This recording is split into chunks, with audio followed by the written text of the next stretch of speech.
मीडियामध्ये न येता सुद्धा पडद्याआड राहून आपल्या विरोधात काड्या करणाऱ्याचा बंदोबस्त कसा करायचा हे जर कोणाकडून शिकायचं असेल तर अर्थात एकच नाव ते म्हणजे शरद पवार होय. आता मागच्या 2 दिवसापासून इलेक्ट्रॉनिक मीडियामध्ये एक बातमी खमंगपणे चर्चिली जात आहे आणि ती बातमी तुमच्यापर्यंत सुद्धा आली आहे.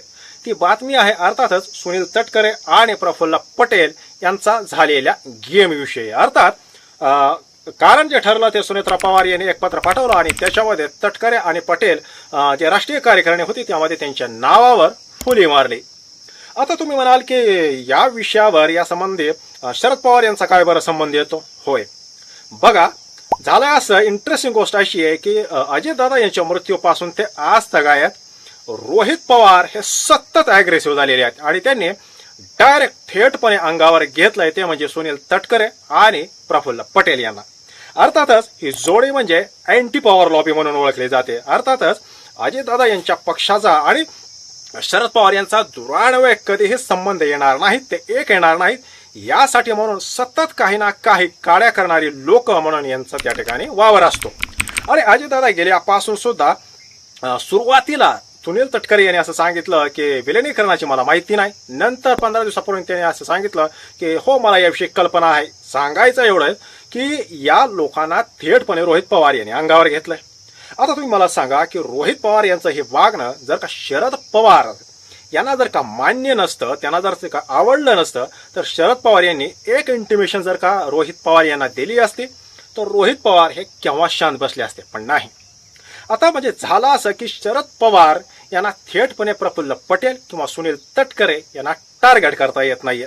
कारण शरद पवार हे मोठे नेते आहेत आणि त्यामुळं सुनील तटकरे, पटेल, धनंजय मुंडे यांच्यासारख्याचं वागणं कदाचित शरद पवार यांना आवडत नसेलही, पण ते थेटपणे त्यांच्यावर टीका करू शकत नाहीत. आणि त्यामुळं रोहित पवार यांचा जो अटॅक सध्या सुरू आहे आणि फक्त अजितदादा यांचा जे काय अपघात झाला त्यावरच नाही तर काल त्यांनी जे काय अतिशय टोकाचा जो आरोप केला तो हा होता की अजितदादा यांचे 20 ते 22 आमदार हे भारतीय जनता पक्षाचं तिकीट घेऊन 2029 ची विधानसभा निवडणूक लढवणार आहेत. आणि मोगमणाईवर रोहित पवार यांनी डायरेक्ट सुनील शेळके जे मावळचे अजितदादा यांचे आमदार आहेत त्यांचं थेट नाव घेऊन सुद्धा सांगितलंय आणि त्यांनी चॅलेंज सुद्धा दिलंय की मला जर कोणी चॅलेंज दिलं तर ते 22 आमदार कोण आहेत त्यांची नावं सुद्धा आपण सांगू शकतो. अर्थात रोहित पवार जे म्हणतात ते काय खोटं आहे असं अजिबात नाही. कारण शिंदे असो किंवा अजितदादा हे 2029 पर्यंत त्यांचं अस्तित्व पूर्णपणे नष्ट करण्याचं काम भारतीय जनता पक्ष करणार म्हणजे करणार.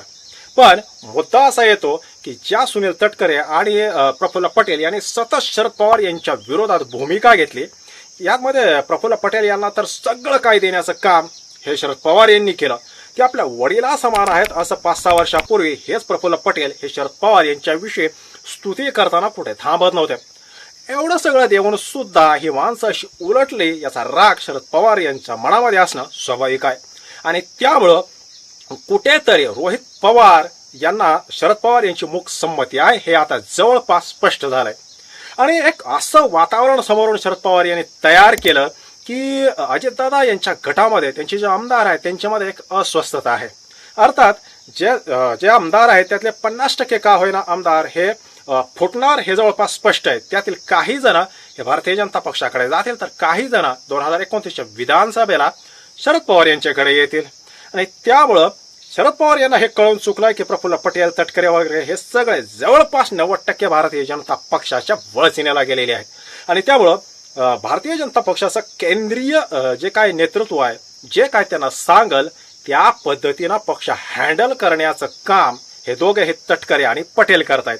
आणि त्यामुळं यांच्यापासून जर पक्ष बाजूला काढायचं जर का असेल तर आधी अँटी पॉवर लॉबी जी आहे त्यामध्ये तटकरे, पटेल, मुंडे यांचं जे नाव घेतलं जातं, अर्थात छगन भुजबळ यांचं सुद्धा यांची नावं घेतली जातात. म्हणजे योगायोग तुम्ही बघा, जे मुंडे असेल, भुजबळ असेल, तटकरे हे जे लोक आहेत ज्यांचा शरद पवार यांच्या नावाला विरोध होता, बरोबर त्याच नेत्यांचा गेम कसा काय बरं झाला. आता इथे आपण असं तर नाही सांगू शकत ना की शरद पवार यांनी सुनेत्रा पवार यांना सांगितलं आणि त्यामुळे त्यांनी त्यांचं ऐकून जे काय राष्ट्रीय कार्यकारिणी होते त्याच्यामध्ये या सगळ्यांच्या नावावर फुल्या मारल्या, असं अजिबात नाही. सुनेत्रा पवार यांना सुद्धा कळून चुकलं की ही लोक कधीही दगाफटका देऊ शकतात, हे ऐनवेळी भारतीय जनता पक्षाच्या वळतीनाला जाऊ शकतात. अशा वेळेस ते जाईपर्यंत पक्षावर पूर्णपणे आपल्या कुटुंबाचा होल्ड राहावा, त्यात जय आणि पार्थ पवार यांच्या कंट्रोलमध्ये पक्ष राहावा यासाठी त्यांचाही आटापिटा आहे. इकडे शरद पवार यांनी बरोबर फासे टाकायला चालू केलंय आणि त्यामुळं ऐन निवडणुकीपूर्वी त्यातले काही आमदार भाजपकडे जातील हे निश्चित आहे, जे रोहित पवार यांनी सांगितलं. तर काही आमदार हे अर्थात ज्यांना भारतीय जनता पक्षाकडे जायचं नाही किंवा स्थानिक परिस्थिती हे त्यांना फेवरेबल नाही, ते मात्र शरद पवार यांच्या पक्षामध्ये येतील आणि त्यामुळं कुठेतरी पक्षावर ताबा मिळवण्याच्या उद्देशानं पटेल तटकरे यांना म्हणजे कुठेतरी त्या स्वतःवर बाजूला पडावेत अशा प्रकारचं वातावरण निर्मिती सध्या केली जात आहे. आणि इकडं शरद पवार यांची मूक संमती घेऊन रोहित पवार यांनी तटकरे आणि पटेल यांना सळो की पळो करून सोडलाय. त्यामुळे आपण बघूया 2029 पर्यंत शरद पवार अजून पडद्यामागून कोणकोणते डाव टाकतात आणि पटेल तटकरे हे भारतीय जनता पक्षामध्ये जातात तरी कधी. बाकी या विश्लेषणावर आपलं मत काय, कमेंट नक्की करा. व्हिडिओ जर आवडला असेल तर एक लाईक जरूर करा. धन्यवाद.